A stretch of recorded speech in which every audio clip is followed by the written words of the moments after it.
We have some injury updates for the New York Knicks, and we're going to break that down right now. So what's up, guys? Welcome back to Knicks Digest. It's Chris here, and we're going to waste no time and jump right into the video because last night, the Knicks, they scored 73 points in a game. Yeah, I get it. The 76ers had 79, but I don't care. We shouldn't be scoring in the 70s, and part of the reason is because the whole team's injured. Well, luckily, we have some injury updates, though not all of them are great, so let's look right into them right now. OG Anunoby, according to Shams Charania, is close to returning, and what Shams had to say is, look over the next week or so, OG Anunoby will be back on the court. Now, obviously, that's tremendous news, because OG has been one of the best players for the Knicks and one of the best New York Knicks players when it comes to playing a specific role that they've ever had. Now, I'm not saying he's one of the greatest Knicks of all time in the 14 games that he's been on the team, but he's been perfect for this New York Knicks team, and the record has shown it because the Knicks are 12-2 with OG on the court for them. And I understand that in these games, Julius Randle was there. He was present for most of them, which led to most of the Knicks wins. But look, the Knicks have definitely been in need of OG Anunoby's services since he went down with the elbow thing. Now, Josh Hart is a good kind of worse version of OG in a way, though Josh Hart's balling out in his own right and doing everything that the Knicks need Josh Hart to do, so I'm not shading him. But basically, they need that elite defensive stopper that OG Anunoby is, and that Josh Hart, though a great defender for sure, he definitely isn't the greatest. Like, Josh Hart's definitely not the greatest oddball defender. You don't want him guarding the best player on another team, and he's had to do that a little too much, which kind of messes with his role a little bit. But let's just talk about the fact that OG Anunoby is an elite defender and also putting up great numbers as a role player for the Knicks, and can also just create his own damn shot to some degree. What OG does when he's on the court for the Knicks is give them another scoring option. He goes to the rim well. He can shoot the ball so well. His corner shooting is unbelievable. He's such a good fit for the New York Knicks. Now, in his season so far with the Knicks, he's averaged 15.6 points per game, 4.5 rebounds, and 2 steals. He's also shot 39% from 3 and over 50% from the field in 35 minutes played. So OG, clearly one of the best players that this Knicks team has. And with such a depleted team, I can't wait for OG to get back on the court. They need his defense. They need his shooting. They need the warm body that is OG Anunoby. And that will lead to guys like Bojan Bogdanovic and Alec Burks playing smaller roles where they can be more effective, which is something that this team desperately needs. We have guys punching above their weight way too much. Jalen Brunson is forcing bad shots constantly. It's not his fault. It's the fact that he is the only scoring option on this team right now, outside of Dante DiVincenzo, who's really our fourth option. That is why we scored 73 points in a game, because we only have our first option, our fourth option, and basically nothing else. The Knicks, when healthy, are short on shot creation to begin with.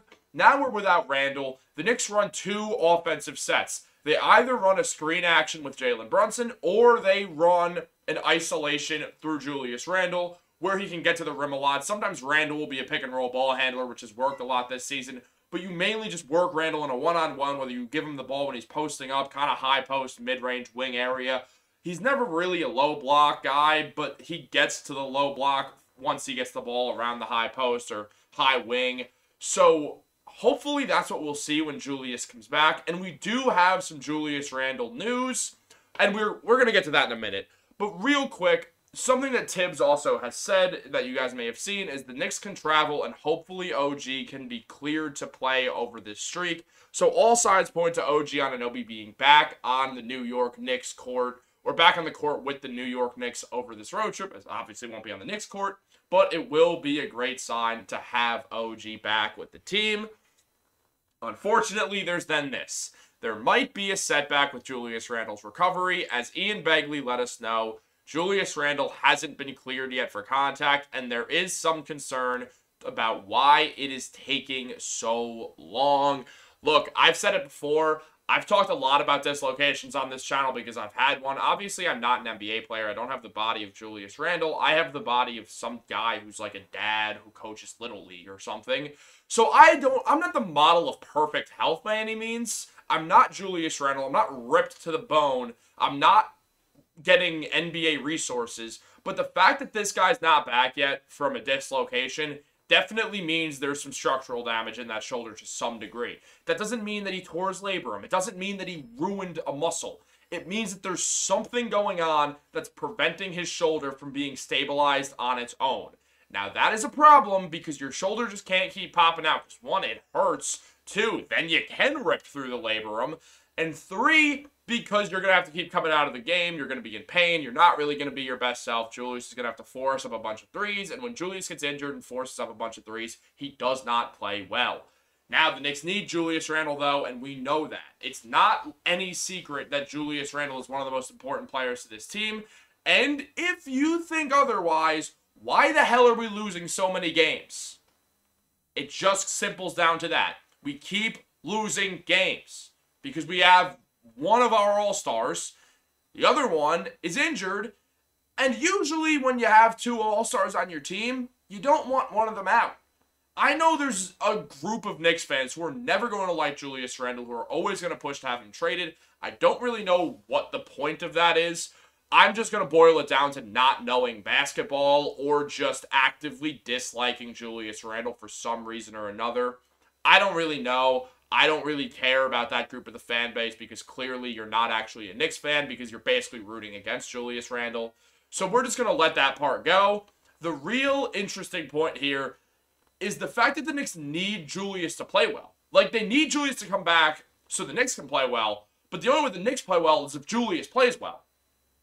We might not see Julius Randle playing well because he might not be fully healthy. And if Julius Randle's not fully healthy, there's a damn good chance the Knicks lose in the first round of the playoffs because that gives you all the free reign in the world to just double Jalen Brunson every single time and make an injured Randle have to force up a bunch of shots that he's not comfortable in. Then we go back to the same problem where we don't have any other scoring options outside of OG, who's obviously a good scorer, and that'll obviously help a lot to have him back. But we're going to need DiVincenzo to shoot the lights out. We're going to need Alec Burks to figure out how to play basketball if he even gets on the court in the playoffs, which I don't know if he will. According to our poll, he shouldn't be. And we need Bojan Bogdanovic to be what he is, which is just a good scorer off the bench. We need a lot of things to go right in order for the Knicks to get out of the first round right now, because right now, Jalen Brunson is carrying the New York Knicks. Now, again, having OG back is massive, but the Knicks need Julius to be looking like that Eastern Conference Finals team, a team that could potentially go to the NBA Finals. That's what we saw in January. Without Julius, we're just not that, guys. We just aren't. I mean, if you look, the Knicks are 8-10 and have averaged 104.7 points per game without Julius Randle this season. Now, it's like, okay, 8-10, not great. I care more about the 104.7 points per game thing, and here's exactly why. The Memphis Grizzlies have the fewest points per game by a team in this season, with 105.8.